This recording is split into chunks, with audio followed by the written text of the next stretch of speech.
بسم اللہ الرحمن الرحیم۔ دوستو، عباس بن ربی بن حارث بن عبد المطلب ہاشمی کشف الغمہ میں مذکور ہے۔ عباس بن ربی جنگ صفین میں موجود تھے اور انہوں نے باغیوں سے مردانہ وار جنگ کی۔ ایک دن یہ میدان میں وارد ہوئے اور مبارز طلبی کی۔ ایک شامی پہلوان اس کے مقابلہ میں آیا۔ جنگ صفین حضرت علی علیہ السلام اور حاکم شام امیر معاویہ کے درمیان لڑی گئی۔ دونوں میں کافی دیر تک لڑائی ہوتی رہی اور دونوں نے خوب اچھی طرح سے ایک دوسرے پر اپنے اپنے داؤ پیچ آزمائے، لیکن کوئی نتیجہ برآمد نہ ہوا۔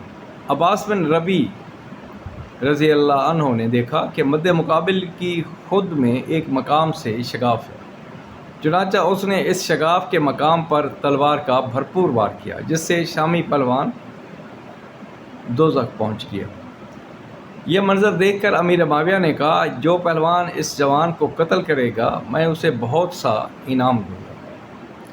امیر معاویہ کا یہ اعلان سن کر یمن کے قبیلہ لخم سے تعلق رکھنے والے دو جوان اس کے مقابلے کے لیے روانہ ہوئے۔ امیر معاویہ نے کہا، تم میں سے جو جوان اسے قتل کرنے میں سبقت حاصل کرے گا میں اپنا انعام اسے دوں گا۔ دونوں جوان عباس بن ربی رضی اللہ عنہ کے مقابلہ میں آئے اور اسے لڑنے کی دعوت دی۔ حضرت عباس نے ان سے کہا، ابھی نہیں، مجھے میرے مولا کے پاس جانے دو، میں ان سے اجازت لے کر تم سے جنگ کروں گا۔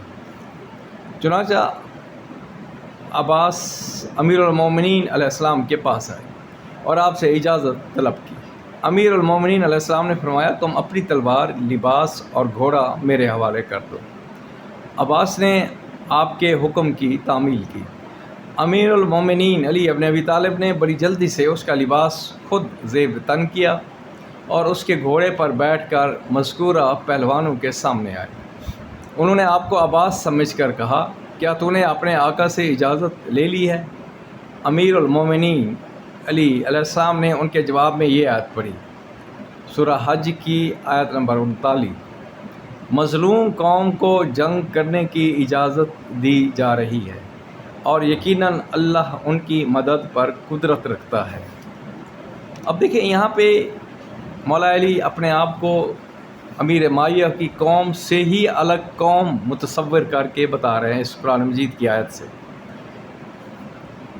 بہرحال آپ لوگ خود سوچیں۔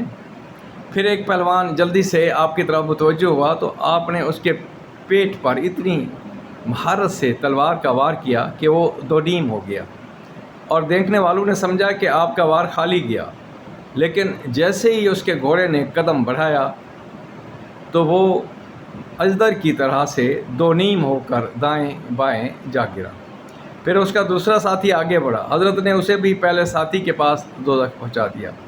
بعد ازاں آپ نے اپنے گھوڑے کو ان بد نصیبوں کے سروں کے قریب جولان دیا اور اپنے لشکر کی طرف واپس آ گئے۔